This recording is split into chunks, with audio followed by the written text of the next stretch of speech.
અમરેલી જિલ્લાની ચલાડા પાલિકાના પ્રમુખની ચૂંટણી મોકૂફ રાખવામાં આવી। પાલિકાના પ્રમુખ કોણ બનશે તે માટે હજુ 8 દિવસની રાહ જોવી પડશે। 4 માર્ચ 2025ના ચલાડા પાલિકામાં નૈનાબેન વાળા પ્રમુખ પદે ચૂંટાયા। પાલિકાની 24માંથી 24 બેઠકો ભાજપના કબજામાં આવેલી હોવા છતાં 9 મહિનામાં જ પાલિકા પ્રમુખ નૈનાબેન વાળા સામે પાલિકાના સભ્યોએ અસંતોષ વ્યક્ત કરી અવિશ્વાસની દરખાસ્ત મૂકી। બાદમાં નૈનાબેન વાળાએ રાજીનામું આપી દેતા આજે નવા પ્રમુખ પદ માટેની ચૂંટણી હતી। પાલિકાના તમામ ચૂંટાયેલા સભ્યો પાલિકા કચેરીમાં પહોંચ્યા, પણ અચાનક સભ્યોને જાણ થઈ કે હવે 16 જાન્યુઆરીએ ચૂંટણી યોજાશે। ધારાસભ્ય જેવી કાકડિયાનું કહેવું છે કે વાઇબ્રન્ટ ગુજરાત રિજનલ સમિટને લઈ પ્રમુખની ચૂંટણી મોકૂફ રાખવામાં આવી છે।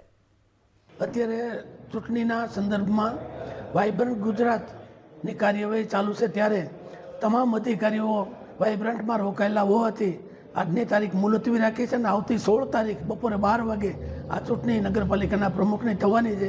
માનનીય કલેક્ટર સાહેબે જાહેર કર્યું છે અને આજે લોકોને બધા નગરપાલિકાના તમામ સભ્યોને જાણ કરી આવતી 16 તારીખે 12 વાગે ત્યાં નગરપાલિકા હાજર રહેવું અને પ્રમુખ તરીકેની ચૂંટણી થવાની છે।